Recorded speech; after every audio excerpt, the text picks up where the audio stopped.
Un calendrier plus que douteux, des équipes en bois face aux tops équipes européennes, des ventes de billets qui flopent et certains stades qui risquent de sonner creux, des matchs joués sous 40 degrés et sur des pelouses dégueulasses. Mais enfin, qu'est-ce qui pourrait mal se passer dans cette Coupe du Monde des clubs que la planète football attend avec tant d'impatience? Après, si le PSG s'impose, comptez sur moi et ma mauvaise foi inébranlable pour qualifier ce doublé champion d'Europe, champion du monde comme le plus grand exploit de toute l'histoire du football. Oui, oui, oui, j'ai pas peur de le dire. On est le lundi 16 juin 2025. Bienvenue dans le Poto Sport Club, le podcast des amoureux de tous les sports. Puisqu'on ne se connaît pas, tous les nouveaux, présentez-vous. Présentez-vous. Quand vous n'avez pas de tueur, vous n'avez pas de tueur.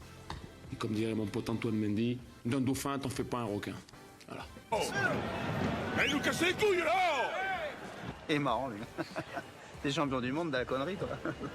Ah là, on est bien. Bonjour à tous, bonjour Pierrot, comment ça va? Bah écoute, ça va bien, il fait beau à Amsterdam, donc on profite. Et puis bon petit week-end de sport, malgré cette fin de saison un peu bizarre, mais ça va, heureux d'être là. C'est vrai. Mais pareillement, heureux d'être là. Bon, on a dit qu'on n'était pas une chaîne PSG, donc tu vas de suite te calmer sur tes ardeurs de Paris. Mais bon, j'ai quand même envie de dire, rode tout quintuplé ou sextuplé, je sais pas combien de titres a déjà raflé le Paris cette année. Ça va tout simplement être une saison historique pour le PSG. Mais allez, bon, c'est bon. On n'a pas le droit d'en parler, donc je n'en parlerai pas. De quoi on va parler du coup? Je vais te demander d'abord, avant d'énoncer le programme, qu'est-ce que tu as maté ce week-end, et après je défile le sommaire, quoi. Eh ben écoute, ce week-end, pas mal de sport. J'avais les darons qui étaient là, donc on a été obligé de faire un peu balade à bateau, des conneries comme ça de touristes, mais on a quand même eu le temps de regarder du sport. On a maté l'US Open de golf pas mal pendant tout ce week-end, pendant ces 4 jours depuis jeudi. Le rugby avec le top 14 et surtout le match de Perpignan pour sa survie en top 14 face au FC Grenoble dans le match d'accession. Ah ouais, là, c'était caca culotte, hein, vraiment. Mais bon, on s'en est sorti. Et la Coupe du Monde des clubs, quand même, j'étais un peu curieux de voir ce grand PSG, mais je ne dirais pas plus. Ok. Bon, bah en fait, tu as défilé le programme. Il faudra qu'on se raccorde sur ça. On a maté quoi ce week-end, le sommaire, parce qu'on fait des petits doublons au final. Mais je vais quand même refaire un petit récap. Donc, on va faire la loose de la semaine. On va donner nos nominés. Hein. Moi, j'en avais pas. Enfin si, j'en avais un, mais voilà, j'en avais qu'un, et jusqu'à hier soir, il y en a un qui est tombé du ciel, voilà, tout frais payé. Ensuite, on va parler un peu de football, donc de cette Coupe du Monde des clubs. Qu'est-ce qu'on en pense? Est-ce que c'est la compétition de trop ou pas? De top 14, les phases finales, hein, que ce soit en haut, en bas. On va aussi, alors on l'avait pas mis dans le sommaire, mais on va se demander si ce système d'accession au top 14, là je te le donne, hein, c'est comme ça, est injuste ou pas. Je pense que c'est très injuste. On va parler des finales NBA. Qui sont très serrés, de Formule 1, du Grand Prix du Canada, et on finira par le MVP de la semaine, comme d'habitude. Très beau programme, bien chargé, mais très beau programme. Bien chargé. Donc, c'est parti, loose de la semaine. On n'a pas de jingle encore, donc on fait comme on peut, hein, avec les moyens de bord. Pour la saison 2 du Poto Sport Club, je vous jure, on aura des jingles. Voilà, bon, ou pour là on peut dire que c'est une pré-saison, qu'on débutera la vraie saison en septembre avec des gros moyens.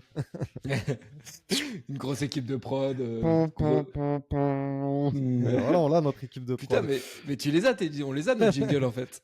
Moi j'avais Grenoble en candidat. Ouais, bah ouais. Hein. On les avait déjà mis en loose de la semaine dernière, après qu'ils aient perdu leur troisième finale consécutive de Pro D2 pour accéder au top 14. C'est ça. Dans ces saisons-là, si tu perds la finale, tu as une deuxième chance pour accéder au top 14. Mais pareil, pour la troisième année consécutive, ils ont laissé passer cette chance, cette fois face à Perpignan, pour notre plus grand bonheur. Ou une deuxième chance pour être dans la loose de la semaine. Ouais, c'est ça. À voir. Donc Grenoble, et j'ai aussi du coup, comme je te disais, tombé du ciel hier, Norris. Même si ça se discute, mais qui est quand même allé s'empêtrer tout seul dans le cucu de Piastri, quoi. Bah ouais, abandon, du coup, en plus avec son coéquipier, c'est jamais très bon. Ouais. En plus, c'est un peu ta faute. Et il se bagarrait pour la 4e place à quelques tours de l'arrivée. Et finalement, bah voilà, une erreur ou un fait de course, on sait pas trop. Mais voilà, pour moi, plus une erreur de Norris quand même Ouais. qui le contraint à l'abandon et euh, qui laisse Oscar Piastri prendre encore plus d'avance au championnat puisqu'il fait Clairement. plus 12 sur ce Grand Prix pour être à 22 points d'avance au total. Clairement, et je sais pas si tu as d'autres propals. Ouais, j'avais quand même d'autres propals. Ouais, j'avais Oumar Sy, première défaite pour le Français en professionnel Ah oui, face à bien vu. l'Américain Alonso Menifield, Bien alors vu, qu'il bien était vu. aux portes du top 15 de l'UFC.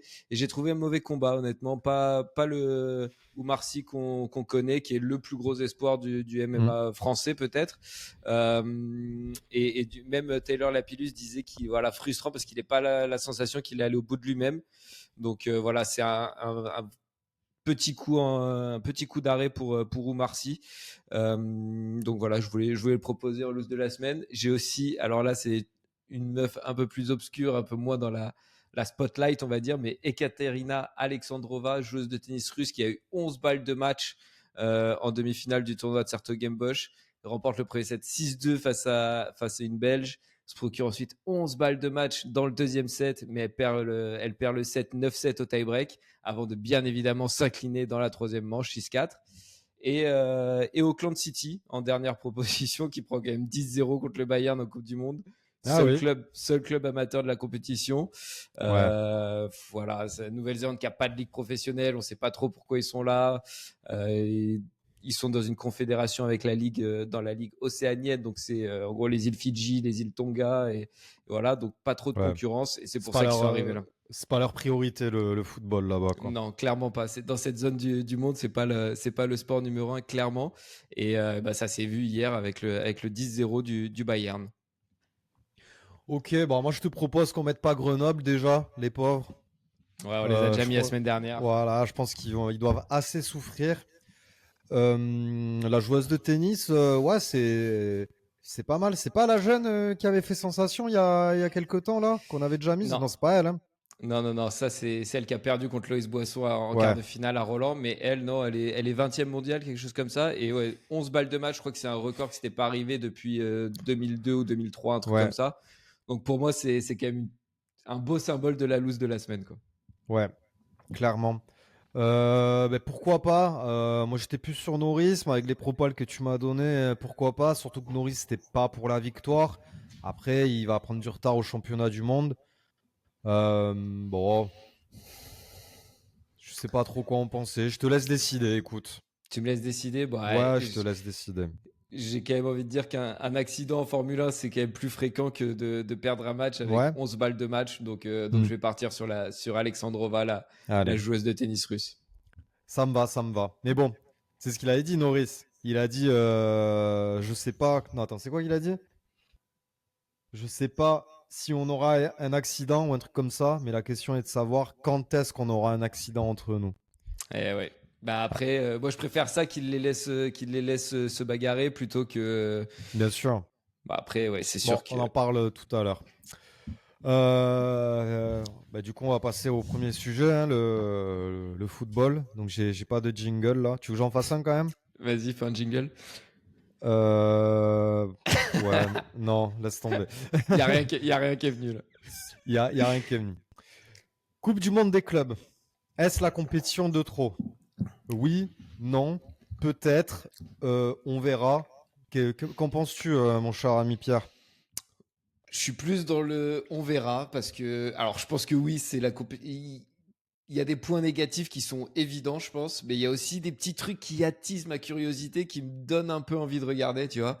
Allez, je vais commencer avec ça, ces petits points de curiosité, mais c'est un peu le point de départ de la nouvelle saison avec des recrues qui sont déjà là. Moi, je suis curieux de voir Xabi Alonso et Trent Alexander-Arnold au Real, par exemple. Trent. Trent maintenant, c'est seulement Trent. Numéro...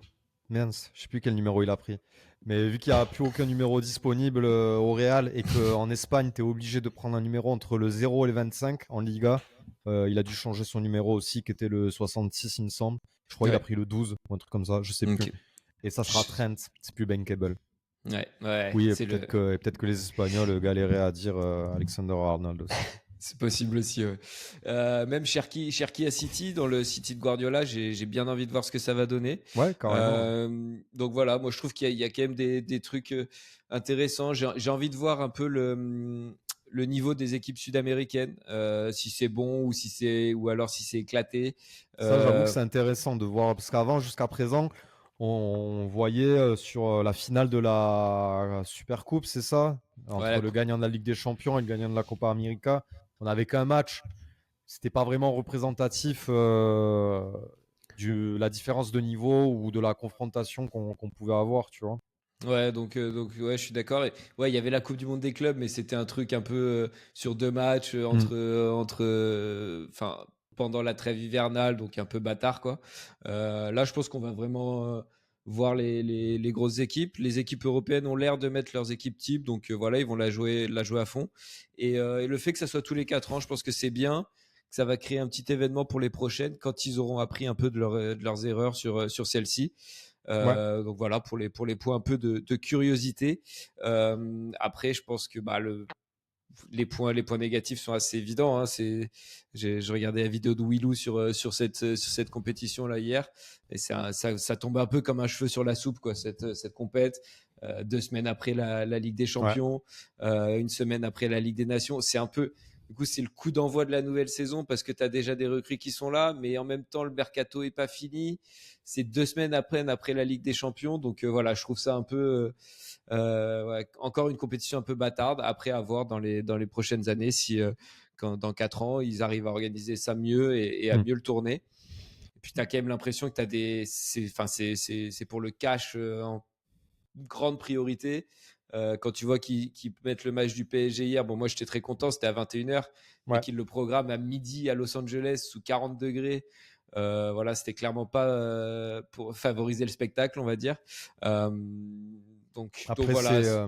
ils sont quand même conscients que du coup, ça reste un sport européen pour une audience européenne. C'est pour ça qu'ils le programment aussi à des heures comme ça, quoi. Ouais, c'est sûr. Bah après, oui, clairement, là, il y a Chelsea, je crois, qui joue ce soir à 21h aussi ou demain. PSG qui jouait hier à 21h. Alors que, voilà, mais le spectacle n'était pas forcément Ouais. trop au rendez-vous parce que bah, les effectifs sont cramés Bah, et bien en plus, sûr. ils jouent sous une chaleur incroyable. Donc voilà. C'est vrai que pour cette année, ça tombe, bah, comme tu l'as dit, hein, je vais reprendre tes termes, comme un cheveu sur la soupe. Moi, au début, j'avais pas capté, j'avais absolument raté l'information que c'était tous les 4 ans. Je pensais que ça allait Moi être aussi, tous ouais. les ans, donc ça me scandalisait un petit peu. Depuis que je sais que c'est tous les 4 ans, bah, je me dis pourquoi pas. Why not, Ouais, je tu suis vois? Je d'accord. me dis pourquoi pas. Alors cette année, ça tombe un peu à l'eau, mais d'ici 4 ans, bah déjà l'année où ça tombera, les clubs qui y participeront le sauront un petit peu à l'avance, pourront s'y préparer. Et vu que ça sera tous les 4 ans, mais il y aura ce sentiment, bah, comme un Euro ou une Coupe du Monde, un peu d'exclusivité. Ouais, Et c'est ça. bah, ça Ça reste... va créer un événement un peu ouais, exceptionnel, quoi. c'est ça. Et ils ont eu la décence de ne pas faire tomber ça une année d'Euro, de Coupe du Ouais. Monde ou de Copa América. Il manquait plus que ça, tu vois. Mhm. Bon, ben, certes, ça rajoute des ans. Ben, écoute, avant, ils avaient, en tout cas, les plus gros joueurs, les internationaux, un été de repos tous les 3 ans. Bon, ben, maintenant, ils en auront plus. Hein. On va pas les plaindre non plus, mais d'un autre côté, si, parce que ben, leur corps, c'est leur outil de travail. Et il y a des sports en NBA, en NFL, notamment aux États-Unis, où ils ont le temps de récupérer, de se reposer. Et en foot, je trouve pas tant que ça, quoi. Même si la fréquence de match est moins importante, au final, ils n'ont pas tant de repos que ça, les joueurs. Même Ouais. si ils font le plus beau métier du monde et la plupart ont une vie plutôt aisée, c'est pas une raison, voilà, pour les surcharger de matchs non plus, je pense. Ouais, non, clairement. Bah, de toute façon, c'est le truc qui avait fait le plus grand débat dans ça, c'était les calendriers surchargés.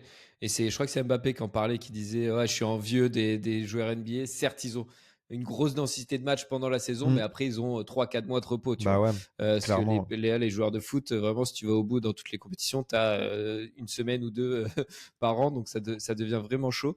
Et dernier petit point où je sais pas trop comment ça va impacter un peu ma consommation de cette compétition, on va dire, mais sur l'écart de niveau entre certains clubs. On a parlé en loose de la semaine d'Auckland City qui prend 10-0 contre le Bayern. Ouais. On peut faire un parallèle un peu avec une Coupe du Monde où tu as vraiment des équipes qui sont plus faibles. J'ai pas d'exemple en tête, mais voilà. Mais je trouve que tu as une ferveur populaire où tu vas avoir justement tout le monde de ce pays-là qui va faire le voyage pour aller supporter leurs équipes nationales. Là, avec un club, je pense que tu auras un peu moins ça. Donc, j'ai un peu peur que cette phase de groupe, elle soit pas très intéressante et qu'on commence à vraiment s'y intéresser à partir des quarts de finale quand ce sera un peu une Ligue des Champions bis en fait avec beaucoup d'équipes européennes qui vont s'affronter à partir des quarts, je pense. Oui. Oui, de toute façon, comme tu disais, hein, c'est un peu la version test, la version bêta cette année. Je pense que le format qu'on aura dans 4 ans sera peut-être un peu remodelé, pas tout à fait le même. Peut-être que, je sais pas, d'ici 4 ans, beaucoup de choses peuvent changer aussi au niveau des championnats domestiques ou européens. Peut-être qu'on arrive à mettre cette compétition un peu plus tôt ou pas, je sais pas du tout. Voilà, moi, je suis dubitatif, mais bon, à voir. Vu que c'est tous les 4 ans, écoute, on aura à en reparler que dans 4 ans. Et peut-être que ben, voilà, c'est comme tout, c'est comme la Ligue des Nations. Pour le moment, on a un peu du mal à l'accepter, mais peut-être que dans 15 ans, ben, ce serait une compétition majeure ou pas. C'est difficile à dire. Moi, en tout cas, je suis pas du tout emballé, pas parce que j'ai pas de club qui y est, hein, que ce soit Marseille ou le Barça. Oui, je suis un footix, je supporte 2 clubs. J'ai rien dit, compris. wesh. Ouais, tu vas voir. Ouais, moi, je t'avoue que si je m'y intéresse autant, c'est avant tout pour le Bah oui, PSG, bien voir un sûr. peu à quoi ça ressemble. Donc si en plus le PSG n'y était pas, vraiment, mon intérêt pour la compète aurait été grandement impacté. Mais bon, là, voilà, match sur TF1, 21h hier. Oui, On a beau sur se plaindre TF1 en qu'on a trop plus. de foot à la télé, quand c'est facile d'accès comme ça, ça donne envie et t'as envie de regarder, quoi. C'est Donc, clair. C'était quoi? C'était donc Margoton qui commentait avec ouais, Lisa ou pas? Margoton, Lisa, donc ça Bon, fait ça fait, plaisir. ça fait toujours plaisir, quoi. Voilà, Ça rappelle des étés de Coupe du Monde ou d'Euro, quoi. exactement. Très bien, bah écoute, c'est quoi là la suite du programme du coup, vu que tu le suis un peu plus que moi, tu l'as su un peu plus que moi cette Ouais, je compétition. t'avoue que j'ai pas le programme en tête. Je Ouais. sais qu'il y a Chelsea qui joue contre Palmeiras ou un truc comme ça. Il y avait un match qui me donnait. Ou c'est non, Chelsea contre Los Angeles, je sais plus. J'ai plus les Ouais. matchs en tête, mais je sais qu'il y a un ou deux matchs que je vais peut-être me regarder dans la semaine là ouais, il y avait Chelsea, il y avait City que j'avais bien envie de voir, Ouais, comme je pour l'ai dit avec Cherki, comme tu Cherki, ouais, disais. Ouais. exactement. Xabi Alonso au Real, tout ça, Ouais. j'ai envie de voir. Puis le PSG qui fait un gros match hier, qui continue sur sa lancée avec un 4-0 Hmm. pour l'Atlético. En plus, ils ont gagné vraiment sans forcer, ils ont un nombre Ouais. d'occasions assez important. Et Donc voilà, curieux. Simeone qui a osé râler, quoi. Ouais, bon, ouais. Qui a osé dire, ils ont sorti 70 millions pour Guevara cet hiver. Comme déjà, c'était que grâce à ça que Paris était fort. Surtout, je crois qu'il oublie qu'ils ont mis 90 plaques pour Alvarez, 30 plaques et quelques pour Sorloth, 40 plaques pour je sais plus qui l'été dernier. Et que lui, il en prend 20 par an aussi, que c'est juste l'entraîneur le mieux payé au monde, quoi. Ouais, bon après je pense qu'il y avait un peu de frustration. Ils peuvent peut-être s'estimer un peu lésés sur quelques actions d'arbitrage, mais sur l'ensemble du match, Paris était largement au-dessus. Et Mm. ouais, de toute façon, moi, ces commentaires sur les millions dépensés par le PSG, j'y prête plus trop attention parce que bon, ça fait 15 ans qu'on les entend. Et c'était juste normal après les victoires et la réussite Mm. du PSG cette année que ça prenne encore plus d'ampleur. Mais bon, Parce c'est que pas. vu que maintenant t'es champion, là, et tu t'en Ouais, fous, quoi. ouais, tu sais, ça m'atteint plus ces trucs-là. Je suis trop, ça m'atteint plus. Bon, à voir. Du coup, on en reparlera un petit peu la semaine prochaine, je présume. On aura avancé dans la compète. Et on verra de toute façon. On verra. De toute façon, je pense que les instances, la FIFA et tout, ils sont déterminés pour la garder. Donc autant la gagner pour Paris, qui est en lice, c'est le seul club français, et continuer à mettre une ligne à leur palmarès, quoi. Ouais, et juste pour finir, là, parce que tu as parlé de la FIFA, ça m'a fait penser, dans la vidéo de Willou hier, il raconte que sur le trophée de la Coupe du Monde des clubs, qui est déjà énorme, je crois qu'il y a le nom de Gianni Infantino qui est gravé genre 3 ou 4 fois, donc pour montrer un peu Ah oui, le d'accord. boulard, le boulard du mec qui voilà, ça m'avait fait rire ces petites anecdotes. Trophée qui est un peu stylé, je trouve, mais voilà, ça m'a fait rire, quoi. 4 fois le nom du président de la FIFA, tu sais pas pourquoi, sur le trophée. Ok, ouais. Voilà. Putain, franchement, ils sont prêts à tout, quoi. Ah ouais, non, mais lui, je pense que c'est un des mecs que je déteste le plus dans le monde du sport. Bah déjà, le complot contre Platini, moi je l'ai toujours en travers de la gorge, quoi. Donc ouais, ça c'est clair. Ouais. Bref, Bref. parlons d'un vrai sport avec des vraies valeurs maintenant. Bah oui, on va passer au top 14 / Pro D2, au rugby professionnel. T'as regardé ce barrage? On commence avec le barrage, allez. Ouais, Oui, bah ouais. oui, on peut commencer par le barrage. Ouais. Ouais. Bah évidemment, j'ai regardé. Tension de fou. Je t'ai dit, j'avais mon père à la maison aussi, donc double tension avec lui devant le match. Mais bon, on se maintient.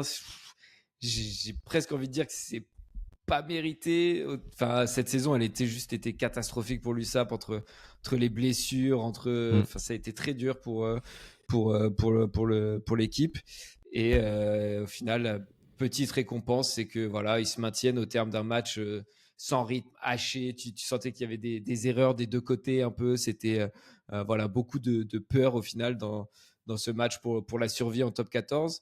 C'est le 3e match de barrage en 4 ans remporté par les Catalans, donc habitués de ce scénario. Mais cette année, ils ont bien failli descendre parce qu'on est mené d'un point à 3 minutes de la fin, quoi. Ouais, cette année, c'était peut-être la fois où ils ont été le plus inquiétés sur les 4 dernières années, comme tu dis. Parce que l'année dernière, il me semble qu'ils le font pas. Hein. L'année dernière, c'était limite, ça va jouer les playoffs. Hein. Ouais, très compliqué. Très compliqué. On va être un peu chauvin, mais pour le club, c'était très important qu'il reste en top 14. Même si des fois, il vaut mieux redescendre, se reconstruire. Mais cette année, avec les recrues qui étaient promises l'année dernière, et puis tout l'enjeu économique qu'il y a, c'était vraiment très important de rester en top 14. Ouais, puis même avec les recrues qu'on avait, tout ça. Enfin, je trouve que cette saison, elle est pas révélatrice de notre niveau, vraiment, parce qu'il y a eu tellement de blessures, il y a eu tellement enfin voilà, de choses qui n'allaient pas dans notre sens. Et tu te dis, si on descend là, peut-être que ces recrues qu'on a fait venir, elles vont vouloir partir, que ça va être dur de se reconstruire, alors qu'on était sur la bonne voie, quoi. Ouais, mais même pour l'année prochaine, il y a un nom qui m'échappe là, mais un demi de mêlée, je crois, écossais international qui doit venir. Et si on passait en Pro D2, ben, il serait pas venu, quoi. Donc l'équipe sera pas la même, on apprendra de nos erreurs. Après, je trouve c'est dommage pour Van, qui a fait une superbe saison. Ils étaient peut-être même plus méritants que l'USAP. Après, voilà, c'est comme ça, c'est la dure loi du sport. Je trouve que c'est plus cruel pour Grenoble. Ouais, surtout que là, vraiment, ils échouent alors que à 3 minutes, quoi. 3 Moi, minutes près, vraiment, ils sont... je veux bien qu'on protège l'élite, mais que le premier de Pro D2 n'ait pas l'accession directe en top 14, je trouve que c'est scandaleux, quoi. Ouais, je suis d'accord avec toi parce que vraiment, Grenoble, sur l'entièreté de la saison, c'est clairement l'équipe qui était la meilleure de Pro D2. Ils ont été leaders de Pro D2 pendant une bonne partie de la saison. Pour la 3e année consécutive, ils se qualifient jusqu'en finale. Et ça suffit toujours pas parce que sur un match, tu n'es jamais à l'abri de perdre la finale, le match qu'il faut gagner, qui n'est pas forcément révélateur de toute la saison. Et je pense que après, ouais, ce match d'accession face au 13e, il est fait aussi pour pérenniser un peu les équipes en top 14, qu'elles puissent se construire sur un budget, mais ça devient presque une ligue fermée en fait. Bah oui, c'est ça. la NBA. Ouais. Donc c'est très dur quand tu es du côté de Grenoble. Après, si tu veux aussi avoir des équipes plus fortes et qui aient un budget qui soit plus financièrement plus solide, ça passe aussi un peu par là, par des maintiens en top 14 qui durent plus longtemps et où tu peux pérenniser un peu ton budget, tes sponsors, etc. Mais je pense qu'ils doivent partir du principe que vu qu'en top 14, le premier n'est pas champion, qu'il y a ce système de barrage, de play-off, ils ont fait pareil pour la Pro D2. En ligne de fond, le fait comme on a dit, de protéger un peu les équipes de top 14, mais je trouve ça quand même super injuste. C'est trop injuste, je trouve. Ouais, non, Trop cruel. je suis assez d'accord avec toi. Ah, surtout quand tu te tapes demi-finale, finale et que tu perds celle-là, donc il y a une grosse déception. Une semaine après, tu dois rejouer le match Bah d'accession, ouais. le match de barrage, c'est compliqué. Parce Et que après, dans ce cas-là, fait pareil pour le 14e de top 14, quoi. Et on prend le risque qu'aucune équipe de Pro D2 manque. Enfin, je veux dire, dans ce cas-là, on fait tout et n'importe quoi. ouais, ouais. Après, je pense qu'ils sont obligés d'en assurer une un peu Bah oui. pour le champion quand même. Mais en plus, c'est assez récent là. Ça fait que 2-3 ans que Ouais. maintenant le champion n'y va plus directement. Donc ouais, c'est dur, mais de notre côté, en étant un peu chauvin, on va pas s'en plaindre Ah pour bah cette non, saison-là, quoi. ça c'est sûr, hein. Ça c'est sûr. Du coup, ça c'était pour le fond de tableau, le fond de grille comme on dit dans d'autres sports. Fond du panier. Voilà, le fond du panier. Devant, qu'est-ce qui s'est passé devant? Et ben donc on avait les barrages aussi entre Mm. Bayonne et Clermont d'abord le premier vendredi soir. Bayonne tranquille face à Clermont dans leur forteresse imprenable de Jean Daugé. Ouais, 14 matchs, 14 victoires à domicile cette saison elle est à domicile. impressionnante cette stat, hein. Ouais, deuxième du championnat, du coup, si on prend que les matchs à domicile. Mais par contre, c'est beaucoup plus compliqué hors de leur base, avec 13 matchs et seulement 2 victoires. Ils sont neuvième du championnat si on prend que les matchs à l'extérieur. Donc là, face à Clermont, un adversaire qui était un peu en dessous d'eux et en plus de Mm. ça, qu'ils recevaient, c'était assez logique. Je crois qu'ils se sont imposés 20-3, quelque chose comme ça. Donc une victoire assez tranquille. Mais ça risque d'être différent en demi-finale pour moi, en tout cas, au Stade Toulousain, le plus Ouais, grand club français de l'histoire du rugby de très loin. oui.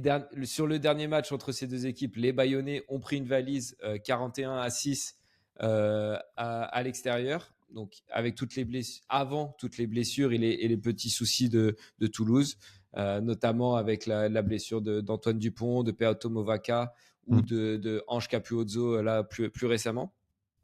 Voilà, moi je pense que le niveau des deux équipes s'est rapproché depuis ce match-là, mais que Toulouse passera quand même à l'expérience dans un match serré, malgré toutes ces blessures dont je viens de parler, Capozzo, Ouais. Movaca, Dupont et tout ça, quoi. Euh, peut-être peut-être beaucoup plus serré le match entre l'UBB et Toulon.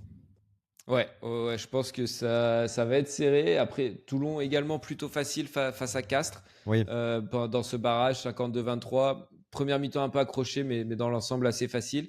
Et comme tu dis, attention à Toulon qui a battu l'UBB il y a 2 semaines lors de l'avant-dernière journée. ouais. Même si c'était même si c'est un résultat à prendre des pincettes parce que c'était juste après la victoire en Coupe d'Europe de l'UBB, donc ils avaient beaucoup fait tourner sur ce match-là. Ils étaient déjà sûrs d'être deuxième. Donc voilà, beaucoup de titulaires au repos sur ce match-là et cette défaite. Pour ce qui est de la demi-finale, il y a une petite inquiétude, je crois, pour Louis Bielbiarré, mais de ce que j'ai vu, il devrait pouvoir tenir sa place. J'ai pas vu de blessure majeure d'un côté ou de l'autre. C'est pour ça que quand même, je vois l'UBB un peu au-dessus et s'imposer lors de cette demi-finale parce que voilà, il y a juste plus de qualité dans l'effectif, une plus grosse profondeur avec tous ces internationaux, surtout sur la ligne arrière. Je Donc pense voilà, aussi, ouais. je Puis les ai trouvés malgré dominants. Vas-y. ouais, non, malgré tout, il y a ce match en moins qu'ils ont joué juste avant, donc forcément, ils arrivent un peu plus frais pour les demi-finales, que ce soit Toulouse ou l'UBB, quoi.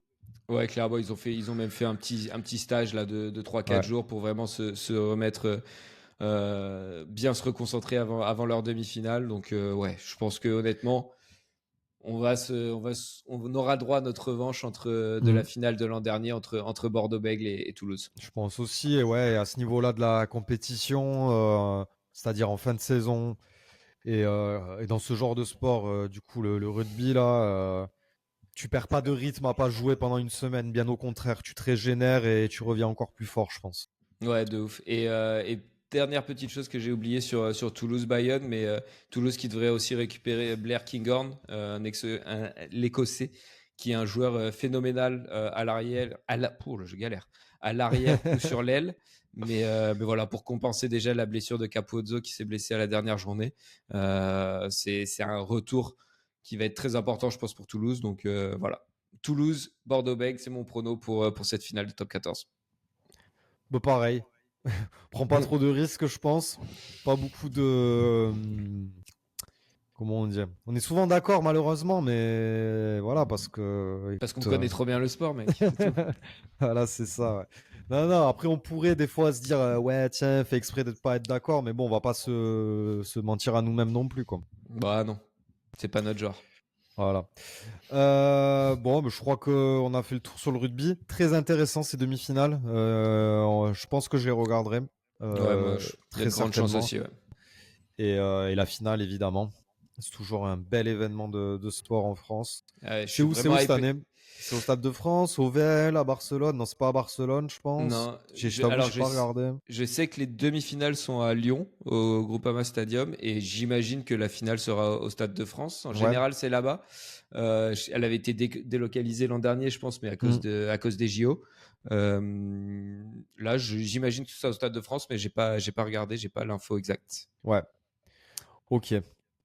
Mais bien hâte de voir cette revanche, si c'est le cas, si ça arrive entre Ouais. l'UBB et Toulouse, parce que Ouais, carrément. Ouais. la finale de l'an dernier a été quand même une sacrée démontada. Donc, Ouais. voilà, j'espère qu'on verra un match plus accroché et je pense qu'on verra un match beaucoup plus accroché. Oui, c'est sûr et certain. C'est sûr et certain. Puis ils les ont gagnés en Coupe d'Europe, donc ça leur a remis un boost de confiance. Ce sera pas du tout la même, quoi. Ça, c'est sûr. Ouais, il n'y a Ouais. pas Dupont, donc ça aide. C'est sûr, c'est sûr. À voir comment cette première phase finale, je crois, sans Dupont, j'avais entendu ça la semaine dernière. Donc, Ouais. donc à voir aussi comment ils gèrent sans leur leader à la mêlée, quoi. Ouais, c'est possible. Très bien. Ben, on passe à la suite. La NBA. On retraverse le continent. L'océan, pardon. On a eu des finales NBA assez accrochées. Chacune des deux équipes a concédé un match à domicile, si je dis pas de bêtises. Ouais. On en est à 2-2 dans les confrontations, avec gros choc des Pacers là sur le dernier match. C'est serré. Adam Silver en sueur, qui veut pas voir les Pacers gagner, je pense. Ni au KC d'ailleurs, mais Ouais, pas le je choix. pense Hein, que c'est les deux qui sont en finale, donc lui, je pense que quoi qu'il arrive, il sera pas très très satisfait de cette finale NBA. Mais bon, je crois que c'est c'est le les sport. c'est les plus mauvaises audiences depuis des années. Faut qu'il demande des conseils à Gianni Infantino là pour savoir qui mettre ou World Rugby là pour savoir quelles équipes mettre en demi, en finale et tout ça. Ça marche bien chez ce sport-là. Donc Tu sous-entends des choses. non, je sais pas, mais bon, j'ai toujours la Coupe du Monde de rugby 2023 en travers de la gorge, donc voilà. Et la Coupe du Monde 2022 aussi. Bah non, fallait la donner à Messi, donc ils l'ont fait. Qu'est-ce que tu veux que je te dise? Ah oui. Donc l'année prochaine, elle est pour Cristiano Ronaldo, c'est ça? Il y a des chances, ouais. Tu verras. Franchement, on rigole, mais on rigolera moins. Ouais. Dans 1 an et 2 mois, quand Cristiano Ronaldo il soulèvera la Coupe du Monde, quoi. Les complotistes du sport auront encore raison, tu verras. Voilà. Du coup, oui, bah franchement, pas grand-chose à dire, à part que les deux équipes à ce niveau de la compétition, à un niveau similaire, ça joue du gros basket, très collectif. Je sais même pas qui j'aimerais, moi, à titre perso et juste avec le cœur, qui j'aimerais voir gagner. Peut-être les Pacers. Ouais, moi aussi, un peu l'outsider. Et Ouais. puis, je sais pas, cette équipe de Casey, elle me saoule en fait. Je saurais pas expliquer Ouais. pourquoi, mais je trouve qu'il y a personne qui a du charisme. Ils sont hyper cringe, même dans leurs célébrations, dans leur façon Ouais, dont ils ouais, parlent ouais. les uns des autres et tout. Je les trouve, je sais pas, je trouve qu'ils ont pas de charisme. Shea, voilà, je m'en fous un peu. Chet Holmgren, Ça m'énerverait qu'il ait une bague avant Victor. De Non, ouf, mais de vraiment, ouf. j'aurais le seum, quoi. Ouais. Donc, Parce qu'on essaie de nous vendre un débat entre les deux, mais bon, il y a vraiment pas photo entre Wemby et Chet. Mais voilà, ça peut être. Ouais, ils peuvent se servir de ça pour relancer un peu le débat. Donc pareil, j'ai pas envie qu'il ait sa bague avant Wemby. Et puis les Pacers, au final, ils ont un peu. J'ai appris à les aimer, on va dire. Ali Burton oui, qui pareil, c'est une équipe que j'aimais pas plus que ça. Aucune animosité, encore une fois, mais pas plus que ça. Mais là, pareil, j'ai appris à les aimer. C'est une belle équipe. Siakam, je l'adore. Ouais. Donc, Puis ouais, ouais. Haliburton qui est ultra clutch, Ouais. ils font des comebacks Ouais. de fou tous les playoffs. Ouais, je pense que moi je suis plutôt Team Pacers et content au final que cette série soit quand même bien serrée. J'aurais aimé qu'il y ait 3-1 pour pour le Thunder, pour les Pacers. Ouais, ça aurait été chouette. Ça aurait été cool parce que je pense que derrière Indiana serait revenu à 3-3, on aurait pu avoir un match 7. Voilà, j'ai un peu peur que OKC soit. Je pense que OKC est quand même au-dessus, hein, intrinsèquement. Légèrement mieux armé, ouais. Les Ah, ils ont quand Pacers même ont eu de la le. chance sur le premier match, Ouais. voilà. Donc, je pense Mais que bon, de la chance. En attendant, il y a 2-2 et pas 3-1 ou 4-0, tu vois. ouais, non, c'est sûr, c'est sûr. Donc tout reste ouvert, mais j'aimerais que ça soit les Pacers, mais je mettrais quand même plutôt une petite pièce sur OKC Ouais, si tu pour devais cette fin de mettre série. ton appart, là. Mon appart, ouais, je le Ouais. mets sur OKC. Je mets 4-2 OKC même. Je pense qu'ils remportent les 2 prochains Ah matchs. ouais, là, ça y est, c'est fini, là. C'est road tout. Je- Ah, c'est Même dur, à domicile. mais Même à ouais, domicile pour Indiana. je pense qu'ils vont être tueurs OKC là, qui se sont fait une petite frayeur. Ils ont récupéré le match pour reprendre l'avantage du terrain, le match 4. Donc là, je pense qu'ils vont pas la laisser échapper et qu'ils vont vouloir tuer la série sur les 2 prochains matchs. Ok. Mais après, je peux me tromper. Bah voilà. Voilà. C'est toi le spécialiste de basket, donc Ouais. je me repose sur toi, quoi. Ouais. C'est des bien grands mots, mais bon. Très bien. Bon, on passe à la Formule 1. Grand Prix du Canada. Victoire de George Russell. Ça fait plaisir pour Russell. Première victoire de la saison. Ouais, première victoire de la saison, que ce soit pour Russell ou Mercedes. Mercedes avait déjà surperformé ou alors très bien performé l'année dernière sur ce même Grand Prix. Quelques explications à ça, vu qu'il fait un peu plus frais et qu'il surchauffe un petit peu, il se retrouve mieux. Et je pense que c'est vrai, parce qu'Antonelli qui fait podium aussi, premier podium en carrière d'ailleurs. Mm. Donc il le disait lui-même en interview d'après-course, qu'ils arrivaient avec de grandes attentes. Et attente confirmée. C'est une Ils ont victoire. répondu présent. Ouais, haut la main. Je crois qu'il fait, je sais plus comment on appelle ça là, quand on fait pole, victoire et qu'on lead tout le Grand Prix. Mais C'est en pas tout un cas, grand il a chelem ou un grand chelem sur le week-end ou un truc comme ouais, ça. un truc comme ça, mais c'est Ouais. ce qu'il fait. À part les moments où il y a les arrêts au stand où il est pas devant évidemment, mais sinon il lead tout le Grand Prix. Donc super performance de George Russell.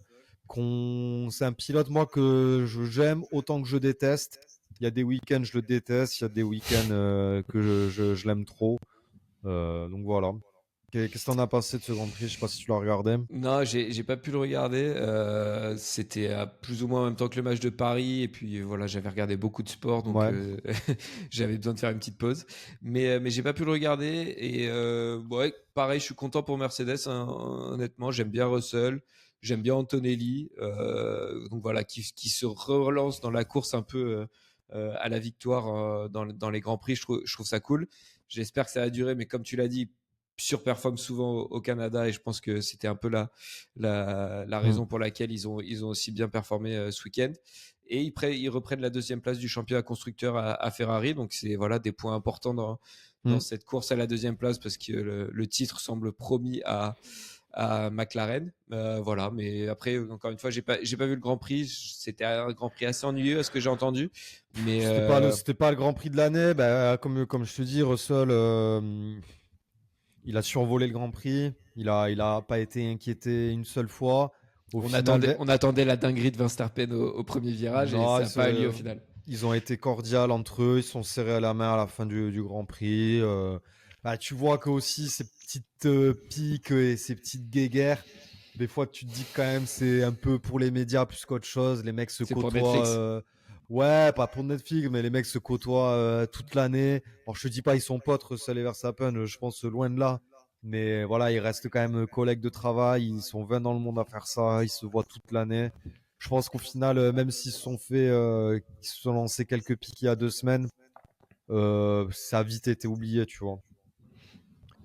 Et non, ouais, Verstappen, pareil, qui était confortablement installé dans sa deuxième place.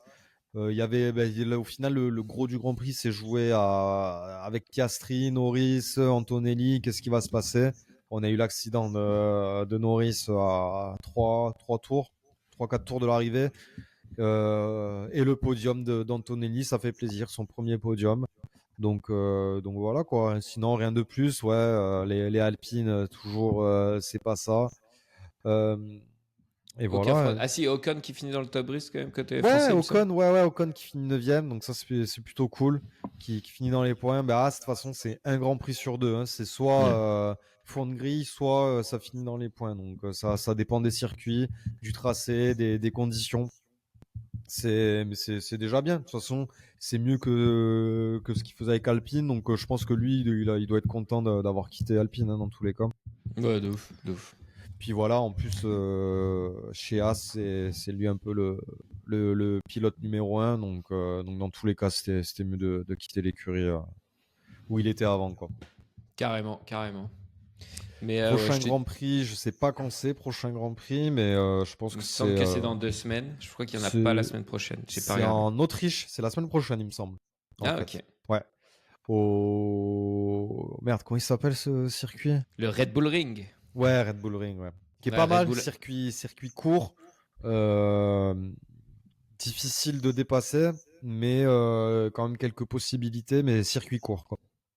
Et c'est bien dans 2 semaines, hein. C'est pas le week-end prochain, c'est le Ah, ok. 27, 29. Ah, mais j'ai cru qu'ils avaient dit le. Oui, bah ouais, en partant du Canada, ça semble logique. Ok, bah très bien.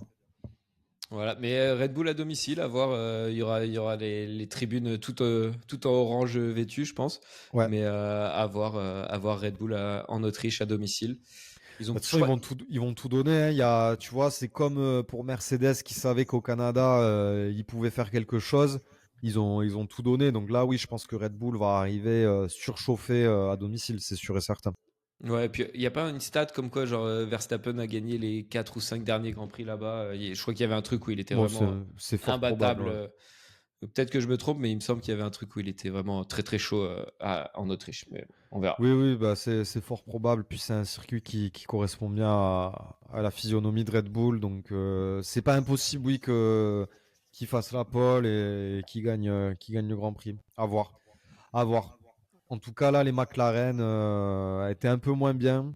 Je pense que Piastri n'a pas tout donné. Il a assuré ce qu'il fallait assurer. Tu vois, elles étaient quand même en dessous, mais je pense qu'il s'est pas cassé plus la tête que ça pour aller chercher Antonelli et le podium. Donc, Ouais, il est dans la position de toute façon là où il est leader du championnat, où ouais, faut pas il trop va pas prendre de prendre risques, quoi. exactement, il va pas prendre des risques inconsidérés pour aller gagner 3 points Mm. sur un Grand Prix. Donc ouais, plutôt. Mais comme on disait, hein, tu sais, la lucidité, la froideur un peu de Piastri qui dénote encore une fois avec les problèmes un peu sous pression de Lando Norris. Donc ouais, Piastri qui de plus en plus se profile comme étant le prochain vainqueur du championnat pilote. Mais bon, il reste Je- encore beaucoup de, il Ouais, reste encore voilà, beaucoup de courses. il reste encore beaucoup de courses. En tout cas, Mais je trouve que dans l'attitude, dans le fait ouais, d'être voilà, froid, c'est ça. d'être régulier, tout ça, il a vraiment le comportement d'un futur champion, quoi. D'un futur champion, en tout cas, il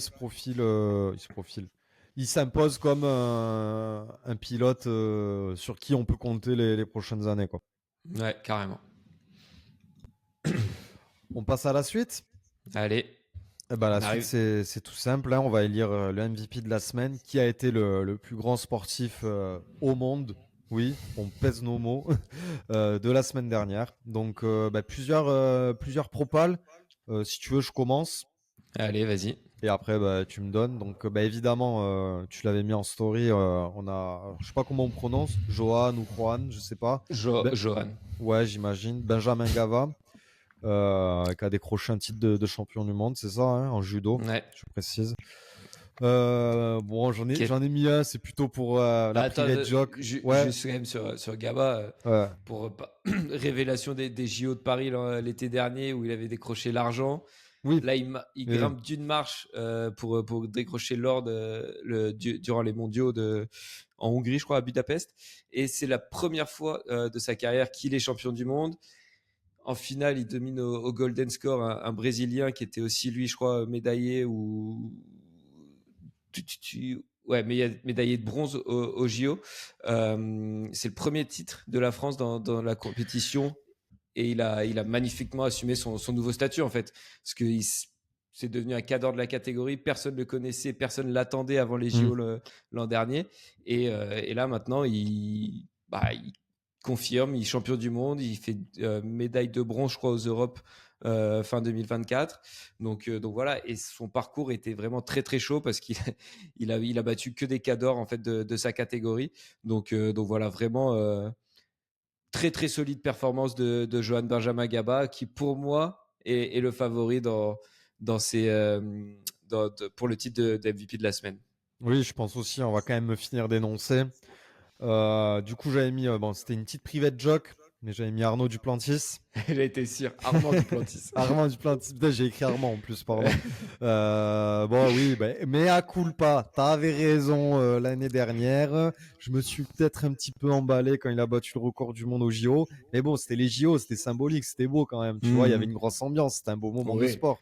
Il bat le record du monde pour la 89e fois. Oui, depuis, il a battu 15 fois depuis. Donc, oui. Je vous avais dit, tout le monde s'excitait au JO. J'étais là, on savait qu'il allait gagner et on sait qu'il va le retaper encore 40 fois son record. Mais bon, c'est quand même impressionnant au passage. On peut quand même le noter. Je l'avais quand même mis dans mes candidats parce que 12e record du monde. Il a dit lui-même un des plus grands moments de sa carrière car c'était chez lui, blablabla. Ouais, blablabla. Allez, c'est le seul. Par contre, il gagne quand même la compète là, hier. C'est le seul à passer 6 mètres et pour s'assurer la victoire. Et derrière, je crois que l'autre est à 5,90 m, le deuxième. Donc il met quand même presque 40 cm au deuxième. C'est impressionnant. Voilà. C'est impressionnant. Bravo Mando, on t'embrasse, toi qui nous écoutes toutes les semaines. Et voilà quoi. Mais c'est impressionnant, mais j'ai du mal à être genre hyper enthousiaste parce que ça arrive tous les 2 mois quoi en fait. Oui, et qu'il est en train de bloquer complètement l'intérêt, la compétition dans ce sport quoi, dans son sport. Ouais, il écrase tout le monde. Après ça, à la limite, bon, enfin, on peut pas lui reprocher s'il est meilleur, s'il est aussi meilleur que tout le monde, bah, voilà. Mais ouais, ça devient un peu redondant, quoi, on va dire. Ouais. Du coup, ensuite, j'avais mis Russell, qui fait comme on a dit, un superbe week-end de Grand Prix, et Antonelli pour son premier podium. Et j'avais mis que ça pour le moment, enfin, me concernant. Moi, j'en avais 2 autres. J'avais Robert Kubica et Ferrari qui remportent les 24 heures du Mans pour la 3e année consécutive. De manière un peu inattendue, et j'avais envie parce que du coup de manière inattendue parce que c'était pas les voitures principales, je suis pas un expert de la course automobile d'endurance, mais voilà, c'était pas les voitures principales, c'était que la 3e voiture qui courait sous bannière d'ailleurs de l'écurie satellite, c'était pas l'écurie Ferrari officielle on va dire, et j'avais quand même envie de parler de Robert Kubica parce que ancien pilote de F1 très prometteur qui avait remporté un Grand Prix en 2007 et qui a frôlé la mort en 2011 dans un accident en course. Ouais, c'est vrai. Après plusieurs opérations, il est revenu en F1, mais handicapé au bras, je crois, il me semble. C'était plus le même pilote et il a fini par faire un retour peu concluant chez Williams. Et là, c'est un beau symbole pour lui qui gagne avec une voiture Ferrari, voilà, même si c'était pas la voiture officielle. Ils n'étaient même pas en rouge du coup, c'était en jaune. Mais voilà, devant les Porsche qui dénoncent un peu un avantage de performance des moteurs Ferrari sur le reste du plateau, qui aurait dû être nivelé par de nouvelles mesures. Voilà, c'est une petite spécificité de l'endurance. Et quand tu as une voiture qui gagne trop, on la bride en gros pour que ça soit à nouveau équilibré sur les prochaines courses. Donc voilà, petite polémique, mais moi j'ai envie de retenir surtout la belle histoire de Robert Kubica qui revient de très très loin et qui aujourd'hui remporte les 24 heures du Mans, ce qui est forcément un accomplissement exceptionnel pour n'importe quel pilote automobile quoi. Bien sûr. Un MVP d'honneur, pourquoi pas. J'en ai aussi un pour le MVP d'honneur, mais je finis. J'ai encore une dernière propale pour le MVP, c'est JJ Spawn, golfeur qui a remporté l'US Open de golf, son premier titre majeur. Et pourquoi c'est aussi exceptionnel ? C'est que l'US Open s'est réputé comme étant le majeur de golf où les parcours sont toujours les plus compliqués. Voilà, sans rentrer dans les détails, mais on a les roughs qui sont très épais, donc dès qu'on s'écarte un tout petit peu de la piste, on est très fortement pénalisé sur le coup suivant. Vraiment, tu n'as pas le droit à la moindre petite erreur sur ces parcours. Et les greens sont très rapides avec beaucoup de pentes, ce qui rend le dosage et la direction des putts qui est le petit coup pour finir les trous. Très, très difficile. En plus de ça, cette édition, sur le dernier jour, on a eu des conditions dantesques avec du vent, de la pluie et des interruptions à cause des orages. Et c'est le seul joueur à terminer sous le par après les 4 tours de compétition, ce qui est extrêmement rare sur un tournoi de golf pro et démontre un peu la difficulté de ce tournoi. Donc voilà, très très solide performance de JJ Spaun. C'est pas mon golfeur préféré, c'est pas le plus médiatisé, c'est pas le plus fun, mais il a été monstrueux sur ce tournoi et donc voilà, j'avais envie de souligner cette performance très solide aussi. Donc, bon, de toute façon, il n'y a que toi qui regarde du golf. Mais c'est pour ça que j'essaie d'en parler à chaque fois. J'essaie d'en caler un petit peu par-ci par-là. Mais voilà, sous-côté le golf, très sous-côté comme sport. C'est vrai, très sous-côté. Bon, alors, c'est qui ton favori? Bah, je pense qu'on va être chauvin parmi tous les nommés ou les nominés, je sais pas comment on dit. Il y a qu'un Français, je crois, et en plus champion du monde. Judo, on n'en parle pas tous les jours. Donc je pense je pense qu'on est d'accord. Ouais, Johan Benjamin Gaba sans Bah ouais. hésitation, sans conteste Sans hésitation. pour le titre de MVP de la semaine. Et j'avais regardé, ouais, si on compte pas Teddy Riner, c'est le premier titre mondial pour un Français en judo depuis 2013. Donc tu vois, assez surprenant. Et ça marque encore une fois l'importance de ce titre, quoi. Ok, bah franchement, oui, sans conteste, je suis absolument d'accord. Voilà. T'avais un MVP d'honneur? Ouais, j'avais envie de parler de Romain Bardet, notre coureur cycliste français qui a pris sa retraite après le critérium du Dauphiné. Voilà, il y a eu pas mal d'hommages pour lui pendant la course. Voilà, il n'avait pas tout à fait pris sa retraite, mais sur course à étapes, course sur route, c'était sa dernière et il va faire un peu du gravel qui est un mix de mountain bike, de VTT et de vélo sur route. Mais voilà, c'est un des meilleurs coureurs français de la dernière décennie. 4 étapes remportées sur le Tour de France. Une en 2015, une en 2016, une en 2017 et la dernière lors de la dernière édition en 2024. 2 podiums sur le Tour de France. Ça a été le Français le plus proche de remporter un Tour de France. C'est vrai. Il était assez loin, mais il fait quand même 2e derrière Christopher Froome en 2016 et 3e en 2017. Maillot à poids du meilleur grimpeur en 2019 et vice-champion du monde en 2018. Donc, quand même une belle carrière à laquelle j'avais envie de rendre hommage aujourd'hui. Écoute, je suis absolument d'accord. S'il fallait en donner un, oui, il vaut mieux que ce soit pour lui, ça c'est sûr. Ouais, donc voilà, c'était cool et puis il avait l'air sympa. Enfin, je sais pas, dans le cyclisme là, même si on gagne pas, je trouve qu'il y a un petit amour qui s'est réinstallé avec nos coureurs comme on avait avec Thibaut Pinot il y a quelques temps. C'est vrai. Là avec Bardet et tout, donc voilà, je kiffe ça et j'avais envie de leur rendre hommage. Très bien. Bon, je crois qu'on a fait le tour.